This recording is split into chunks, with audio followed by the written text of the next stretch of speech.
La FIFA a tranché dans l'affaire opposant le comité exécutif élu de la Fédération congolaise de football et le collectif des membres de l'Assemblée générale qui dure depuis plusieurs mois. Dans un courrier adressé mercredi à la FECOFOOT par le secrétaire général du bureau du conseil de la FIFA, l'instance mondiale du football a annoncé la suspension de la Fédération congolaise de football avec effet immédiat suite aux tensions entre le ministère des Sports et la FECOFOOT ayant conduit à l'intervention des forces de l'ordre et à la fermeture des installations sportives du pays. Conséquence, les clubs et sélections nationales sont privés de toute compétition internationale et de l'accès au financement et programmes de développement de la FIFA et de la CAF.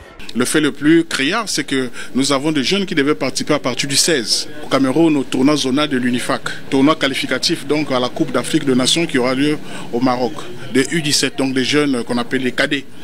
Voilà, donc la suspension est tombée, ça fait très mal. Le sport, c'est le football, donc vous pouvez imaginer, c'est plus de 5 000, 10 000 personnes qui vivent de cette activité de football. C'est clair, restaurer le comité exécutif sortant, le Congo retrouve tout de suite sa légitimité, retrouve ses commissions. La FIFA reproche à la FECOFOOT des violations graves de ses statuts, notamment une ingérence politique ayant conduit à la dissolution du comité exécutif élu et à la mise en place d'une commission ad hoc jugée illégitime.